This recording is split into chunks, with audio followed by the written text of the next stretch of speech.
हे ओळखायचं आहे. दैनंदिन जीवनात आपल्याला दूध हा खूप कामासाठी असतो. आपण चहा पण पितो, दूध पण पितो.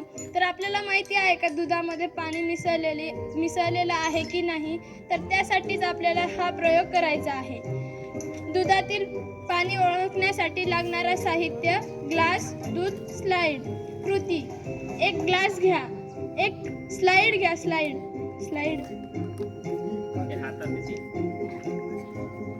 त्या स्लाइड वरती 2 थेंब दुधाचे टाका.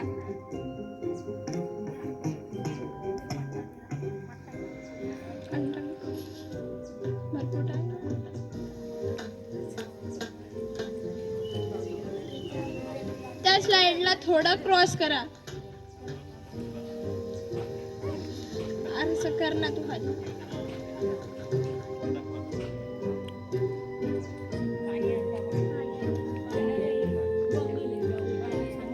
आता त्या स्लाइड वरती आपल्याला दुधाची रेषा दिसते, म्हणजेच त्या दुधात पाणी मिसळलेलं नाही. आणि जर त्या स्लाइड वरती रेष आली नसती तर त्या दुधामध्ये पाणी मिसळलेलं असतं. आपल्याला शुद्ध मध कसे ओळखायचं हे शिकायचं आहे. प्रयोगाला लागणारा साहित्य: मध, पाणी, ड्रॉपर, ग्लास. कृती नंबर 1: एक ग्लास घ्या. तो ग्लास अर्धा भरून घ्या पाण्याने.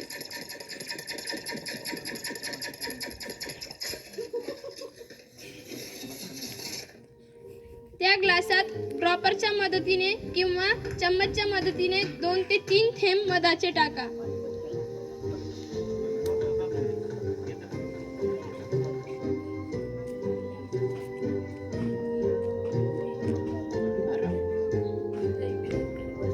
जर तो मध खाली बसला असेल तर त्या मधामध्ये कोणत्याही प्रकारची भेसळ नाही. जर मध हा पाण्यामध्ये मिश्र होत असेल तर त्या मधामध्ये भेसळ आहे. धन्यवाद.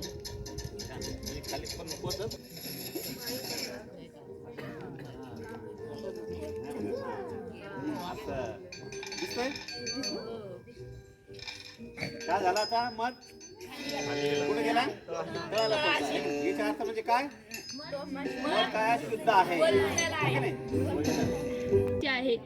तर एक रवा घ्या. एका कागदावरती रवा घ्या. त्यानंतर त्या रव्यावरून चुंबक फिरवा.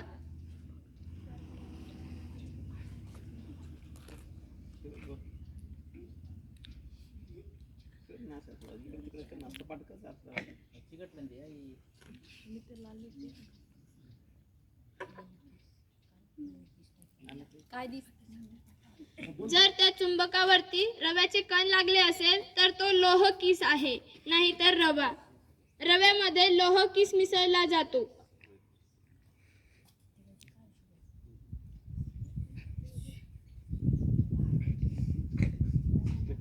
तुम्हाला काही दिसते का?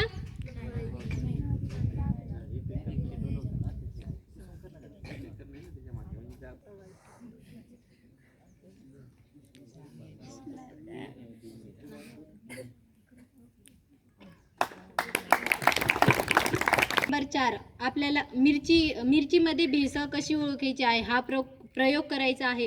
तर एक ग्लास घ्या. त्या ग्लासमध्ये पाणी टाका, अर्धा ग्लास.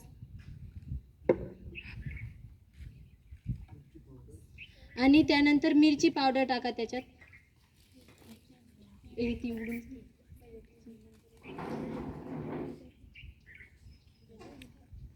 आणि आता त्याला चमचने फिरवा.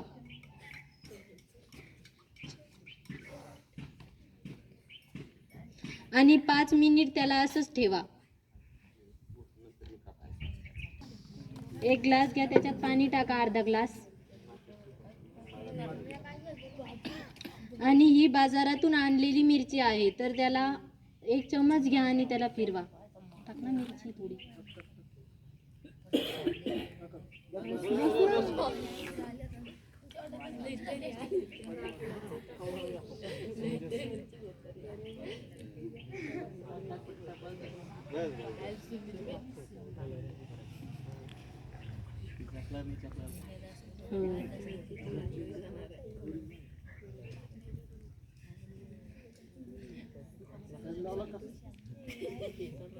दिसतंय. दाखवून तर. हा. व्हिडिओ होतो नाही. काय दिसतं या प्रयोग मध्ये? नावं घेऊन सांगा कोणाच्या हातातल्या ग्लासची मिरची बसली ते नावं घेऊन सांगा. काळा रंग दिसायला ना थोडासा. थोडा हातास कर बेटे. असा हात कर. तुझा हात असा. हा असं म्हणजे दिसलं पाहिजे ना मुलांना. पारे. बाजारातून आणलेली मिरची ही डुप्लिकेट आहे आणि जी आपली घरची मिरची आहे ती चांगली आहे.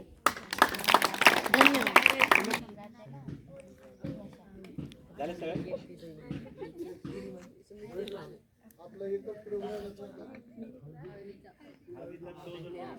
हा पुन्हा दाखवा बरं तुमच्यापैकी. कोण आहे ते बोलणार? या